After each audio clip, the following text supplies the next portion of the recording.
Afternoon, Mr. Chair and members. This is my final bill, and I am here to present, at least my final bill for today. I am here to present AB 2563, which clarifies the definition of sex discrimination across California codes. In 1972, the California legislature ratified the Federal Equal Rights Amendment, declaring equality of rights under the law shall not be denied or abridged by the United States or by any state or on account of sex. However, the amendment was not formally added to the U.S. Constitution after disagreements over ratification deadlines. California has long been a leader on women's issues. Rather than rely on federal action, the legislature directed the California Law Revision Commission to study whether the state's status complies with the Equal Rights Amendment. The study found that inconsistent language can create confusion, weaken enforcement, and leave gaps in how protections are applied.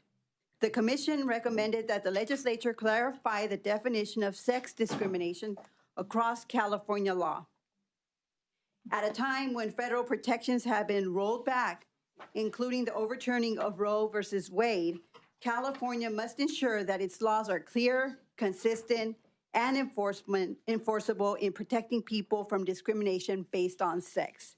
AB 2563 aligns the definition of sex discrimination across all of California's many codes, ensuring that protections apply equally in every area of state law. This bill reaffirms California's commitment to protecting women and girls and all people who face discrimination based on sex, amid increasing uncertainty at the federal level. And with me today to provide background on the bill is Sarah Hutchell, Deputy Director of the California Law Revision Commission, and also here to testify in support of the bill is Elizabeth Kristen, the Legal Director of the California Women's Law Center, and I will hand it over to both of them. Thank you. Good afternoon, Chair and members. My name is Sarah Huckle, Chief Deputy Director of the California Law Revision Commission. As noted, in 2022, the legislature passed SCR 92, which tasked the Commission with studying California law to identify and propose revisions to comply with the proposed Federal Equal Rights Amendment. The Commission did not find any barriers to ERA compliance in California laws. To emphasize California's commitment to equality, however, the Commission proposed draft legislation proposing a sex equity provision for each California code, clarifying the existing definitions of sex discrimination. This recommendation is reflected in AB 2563. As noted in the Commission comments, this bill is derived from existing California constitutional protections, but not by way of limitation, and is intended to provide express language confirming that California's laws prohibiting and protecting against sex discrimination address, at a minimum, discrimination based on the listed characteristics and actions. And I'm happy to answer any questions about the Commission's process and recommendation. Thank you. Thank you. Good afternoon, Chair and members. Thank you for the opportunity to speak with you today in support of AB 2563. My name is Elizabeth Kristen. I'm the Legal Director of the California Women's Law Center, a nonprofit founded in 1989 by, among others, former state legislator Sheila Kuehl. CWLC is based in Los Angeles County and seeks to advance justice for women and girls throughout California. I'm also speaking today on behalf of Feminist Majority, an organization founded in 1987, a national organization working for women's empowerment and equality, and it has been at the forefront of efforts to secure the Equal Rights Amendment in the U.S. Constitution since Congress passed it in 1972. We're in support of AB 2563, which clarifies and strengthens California law by requiring that all statutory prohibitions on sex or gender discrimination are interpreted broadly. And I also voice support from the Los Angeles LGBT Center, Legal Aid at Work, and Planned Parenthood PAC. We thank Assemblymember Pacheco for her authorship. Californians have advocated tirelessly for women's equal rights under the law and have led in this regard for decades with strong constitutional and statutory protections. In 2022, California Women's Law Center and the Feminist Majority co-sponsored Senate Concurrent Resolution 92, which empowered the California Law Revision Commission to undertake a reasoned and comprehensive audit of California law to ensure that it reflects its commitment to gender equity and the Equal Rights Amendment. Over the past 4 years, the Commission has undertaken this review.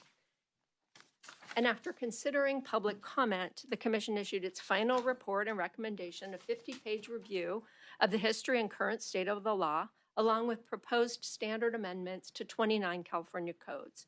AB 2563 would implement those recommendations into California law, establishing clear minimum thresholds for definitions of sex and sex discrimination. This clarification is critical to protecting individuals from discrimination across all California laws.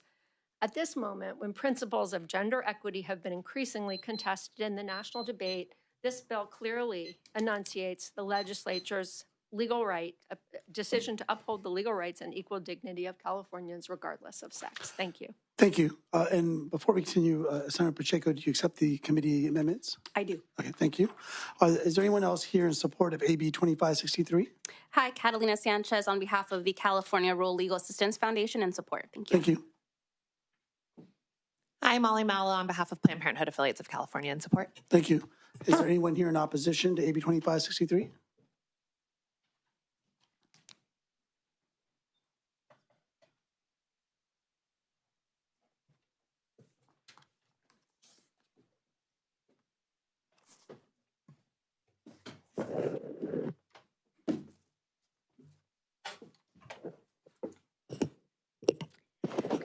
Good afternoon, Chair and members. I'm Sophia Laurie, and I'm here with California Family Council in opposition to AB 2563. AB 2563 is a sweeping rewrite. It redefines sex discrimination across virtually every California civil rights statute at once. This bill expands sex to include gender identity, gender expression, sexual orientation, and what it calls, quote, degree of conformity to sex or gender stereotypes, end quote. That phrase has real consequences. It means that treating a male as male could be considered unlawful discrimination if that individual identifies otherwise.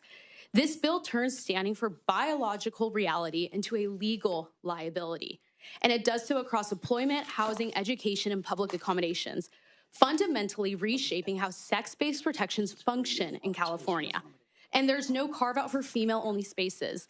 That means women's shelters, locker rooms, and girls' sports programs could face legal consequences simply for maintaining boundaries that exist for privacy, safety, and fairness.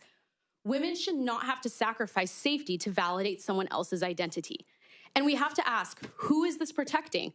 Will the Olympics be illegal in California because they separate competition by biological sex? Are we really saying that a woman in a shelter, often there because of trauma, could be labeled discriminatory for not wanting to share a restroom with a male? Because when the legal definition of woman no longer means biological female, women lose the very category that protections are built on. When woman has no clear legal meaning, women have no clear legal protections. Why are we so willing to trade away clarity, safety, and fairness for an ideology that cannot even define what a woman is? This bill doesn't expand women's rights. It risks erasing the legal foundation we depend on. For these reasons, we respectfully urge a no vote. Thank you. Thank you. Hello, my name is Layla, and I'm a detransitioner. When I was 12 years old, I didn't like my changing body. I had already experienced trauma, and I had undiagnosed autism. Strangers on the internet helped to convince me that I could be trans, and I firmly believed in it as the reason for all my issues I was having at the time. And I convinced my mom, who was told by doctors that I would die if she didn't accept me as her son and approve sex-rejecting interventions. I was almost immediately put on testosterone. I was fast-tracked through the system. You can hear it in my voice. I still have night terrors. I have PTSD as well. When I turned 13, I was in the operating room. I dream of my surgeon scrubbing in. I dream of the oxygen mask being put over my face and the IV being placed in my arm. When I woke up from the surgery, my breasts were gone. Gone before I could associate them with anything but traumatic memories. When the bandages came off, I looked down at the wounds. I was horrified. It was grotesque to look at.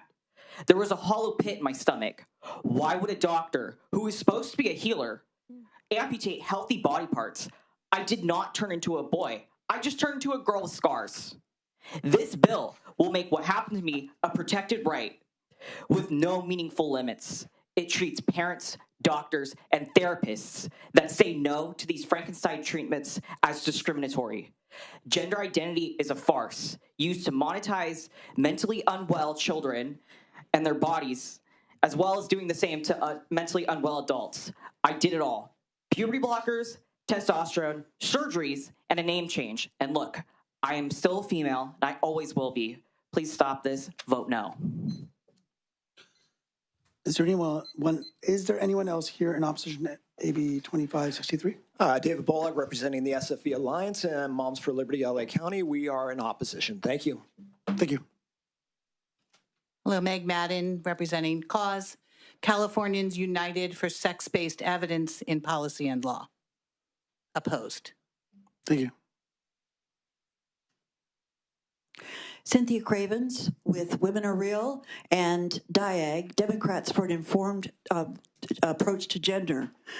Why are girls and women not entitled to their own specific spaces aligned with their demographic? Why do we not deserve that? I'm strictly in opposition to this. Thank you. Women and girls. It does not help them. It's unbelievable. Amanda Covatana from Women Are Real, Women's Declaration International, Women's Liberation Front, and Lesbians Advocating for a Resilient Future, strongly in opposition. Thank you. Sunil Wijayasekara from FAIR, a civil rights organization, Women Are Real, Women's Liberation Front, Democrats for an Informed Approach to Gender, in opposition. Thank you. Bring it back to committee. Any motions or comments? Is there a second? We have a second. Any other questions or comments? Senator Pacheco, thank you for bringing this forward. And just to clarify, that this bill is essentially creating consistency amongst government codes. Existing state law already prohibits discrimination as stated in this piece of legislation. So I appreciate you bringing it forward to create some consistency, because the definitions have been a little bit different here and there. And I think to create consistency also makes it more easily to abide by the law when you create that uniformity. And I appreciate you for doing the work to do that as well, along with the sponsor. Thank you. You may close. Thank you, Mr. Chair, and I feel like you closed for me, so thank you so much, and I respectfully ask for your aye vote. Thank you. Motions do pass as amended to appropriations. Culra? Aye. Culra, aye. Macedo? Lee? Bryan? Connolly? Aye. Connolly, aye. Dixon? No. Dixon, no. Harabedian? Pacheco? Aye. Pacheco, aye. Pappen? Sanchez? No. Sanchez, no. Stephanie? Zuber? Aye. Zuber, aye. All right, we'll place that bill on call.